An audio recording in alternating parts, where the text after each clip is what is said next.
கர்த்தராகிய இயேசு கிறிஸ்துவின் நாமத்தில் உங்களுக்கு அன்பின் வாழ்த்துக்கள். ரோமர் 12ஆம் அதிகாரம் 21ஆம் வசனம் சொல்லுகிறது, நீ தீமையினாலே வெல்லப்படாமல் தீமையை நன்மையினாலே வெல்லு. நீ தீமையினாலே வெல்லப்படாமல் தீமையை நன்மையினாலே வெல்லு.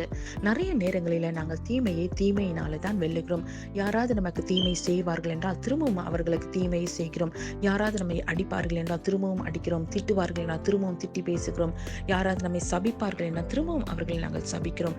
தீமைக்கு தீமையை செய்கிறோம். பிரியமானவர்களை, வேதம் சொல்லுகிறது அப்படியல்ல, தீமையை நன்மையினாலே வெல்ல வேண்டும். நீ தீமை செய்கிறவர்களுக்கு நன்மை செய்ய வேண்டும் என்று வேதம் நமக்கு கற்பித்துக் கொடுக்கிறது.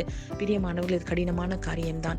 அவர்கள் தீமை செய்வார்கள் என்றால் நாமும் அவர்களுக்கு தீமை செய்வோமானால் நமக்கும் அவர்களுக்கும் வித்தியாசம் இல்லையே. அவர்களைப் போல நாமும் உலக பிள்ளைகளாய் காணப்படுவோமே. பிரியமானவர்களே, நன்மை எல்லாம் தேவனிடத்திலிருந்து வருகிறது, தீமை எல்லாம் பிசாசினிடத்திலிருந்து வருகிறது. அவர்களைப் போலவே நாமும் தீமை செய்வோமானால் நாம் பிசாசின் பிள்ளைகளாக, உலக பிள்ளைகளாக காணப்படுவோமே. அப்படி இராதபடிக்கு நாம் அவர்களுக்கு நன்மையை மாத்திரம் செய்ய வேண்டும் என்று வேதம் நமக்கு கற்பித்துக் கொடுக்கிறது. பிரியமானவர்களே, நான் உங்களுக்கு ஒரு சிறந்த உதாரணத்தை சொல்லுகிறேன். என்னுடைய மகன் பள்ளிக்கூடம் செல்லும் பொழுது என்னிடத்துல காசை கேட்டான், பாக்கெட் மணி கேட்டான்.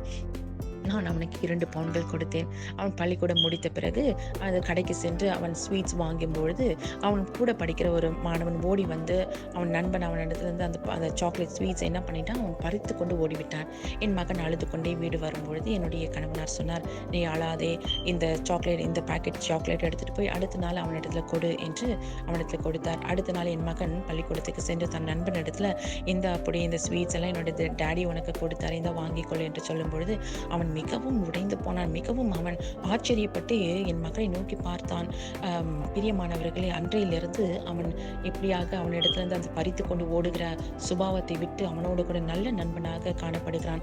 பிரியமானவர்களே, நாங்கள் தீமைக்கு நன்மை செய்ய வேண்டும். இதுதான் வேதம் நமக்கு கற்பிக்கிற ஒரு நியதியாய் இருக்கிறது.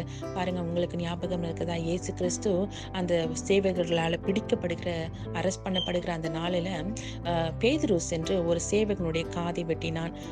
இயேசு கிறிஸ்து அந்த காதை எடுத்து அந்த சேவகனுக்கு ஒட்ட வைத்தார் என்று பார்க்கிறோம்.